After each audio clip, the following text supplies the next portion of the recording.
प्रशांत किशोर ने भारतीय जनता पार्टी के 30 वर्ष के किले को ढा दिया है और अब बिहार के बांकीपुर में एक नया इतिहास बन चुका है।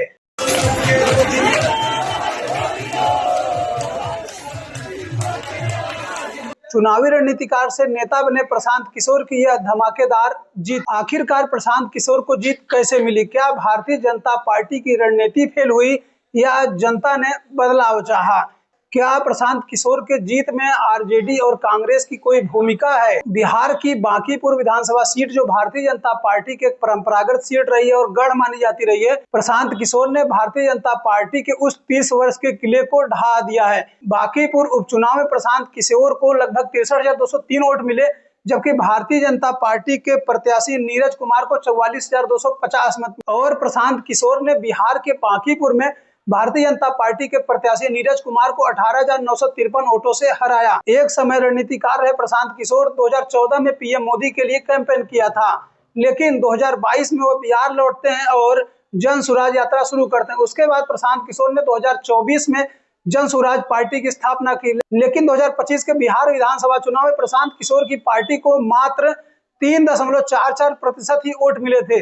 मतलब यह कि जिस प्रशांत किशोर को बिहार में 2025 में हार मिली थी, जबरदस्त हार मिली थी और उनके कई सीटों पर जमानत जब्त हो गई थी उनकी पार्टी के, और उस प्रशांत किशोर ने मात्र कुछ महीने में ही बिहार के बांकीपुर में बाजी कैसे पलट दी। वोट से भाजपा हारेगी कि जीवन में कभी ये कहने का दुस्साहस नहीं कर पाएंगे कि हम लोग कुत्ता बिल्ली को भी खड़ा करेंगे तो चुनाव जीत जाएगा।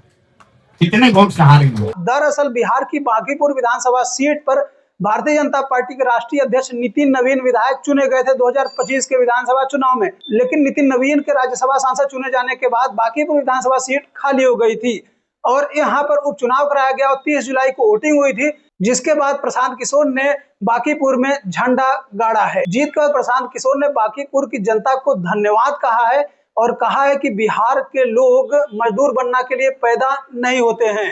आखिरकार सबसे बड़ा सवाल कि क्या कारण रहा कि भारतीय जनता पार्टी को बांकीपुर में हार का सामना करना पड़ा? क्या भारतीय जनता पार्टी से जनता नाराज थी या स्थानीय मुद्दों ने प्रशांत किशोर को चुनाव जिता दिया? दरअसल बांकीपुर में चुनाव की घोषणा होने के बाद से ही प्रशांत किशोर घर घर जाकर जनसंपर्क किए और कुछ रिपोर्टों में यह भी बताया जा रहा है कि बिहार में जो भरत तिवारी का एनकाउंटर हुआ, इसके बाद भी लोग प्रशांत किशोर के साथ धीरे धीरे जुड़ते गए। ऐसे प्रशांत किशोर भी ब्राह्मण समाज से ही आते हैं, जबकि कई विशेषज्ञों का मानना है कि राम मंदिर चंदा चोरी और जेएनजी का प्रोटेस्ट, इसके साथ साथ E20 एथेनॉल का मुद्दा भी प्रशांत किशोर की जीत का कारण। ऐसे आपको क्या लगता है कि प्रशांत किशोर का बांकीपुर में जीत का क्या कारण हो सकते हैं? आप लोग कमेंट करके अपनी राय जरूर बताएं।